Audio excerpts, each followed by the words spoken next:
तर दिवाळी झाली, खाण्यापिण्याची भरपूर चंगळ पण झाली असणार. सगळ्यात पहिले आज एक काम करायचं ते म्हणजे स्वतःचं वजन चेक करा. आतापर्यंत आपले वजनाचे जे काही व्हिडिओ आहेत ते ज्यांनी ज्यांनी अगदी व्यवस्थितपणे बघितले, काटेकोरपणे फॉलो केले आणि न चुकता व्यायाम केला, त्यांचं ह्या दिवाळीत अजिबात वजन वाढलं नसणार. उलट वजन कमी होण्याची जी काही प्रक्रिया आहे ती सुरू झाली असेल एव्हाना. वजन हे फक्त चांगलं दिसण्यासाठी कमी न करता आपल्या उंचीनुसार ते आपल्याला कमी करायचंय. म्हणजे थोडंफार 2-3 किलो इकडे तिकडे, पण निदान त्याच्या जवळपास जाणारं तरी आपलं वजन असलं पाहिजे असा निश्चय प्रत्येकाने करा.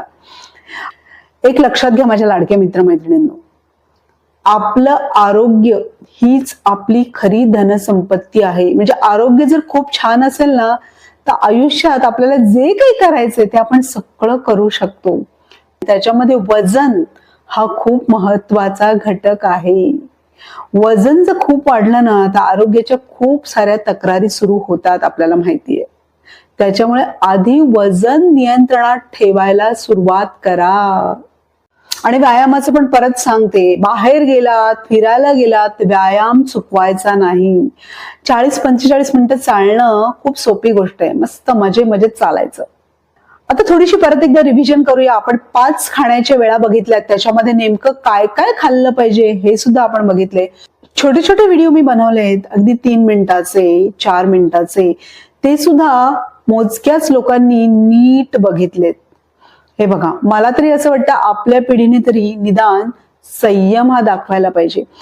एखादी गोष्ट करायची आपण ठरवली तर ती ठामपणे करा. आणि इथे तर आपण आपल्या आरोग्याशी संबंधित असं काहीतरी करतोय, त्यामुळे ते किती ठामपणे केलं पाहिजे. आणि मी कळकळीने सांगते, वजन कमी करणं खरंच खूप सोपी गोष्ट आहे. फक्त व्हिडिओ बघा आणि त्याप्रमाणे तुमची आहार शैली ठरवा की आपल्या रोजच्या जेवणामध्ये काय काय असलं पाहिजे. तर इथे मी शब्द बनवलाय FMCVP.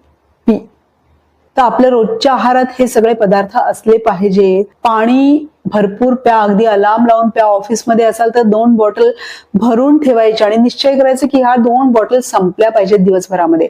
घरी ज्या व्यक्ती आहेत त्यांनी सुद्धा 2 बॉटल भरून ठेवायच्या. त्यामुळे आपोआप आपण पाणी पितो आणि ऍसिडिटी सारखे वगैरे जे प्रॉब्लेम आहेत ना ते गायब होतात. त्यामुळे आता वजन कमी करायचंय तर स्वतःला रिमाइंड कसं करायचं,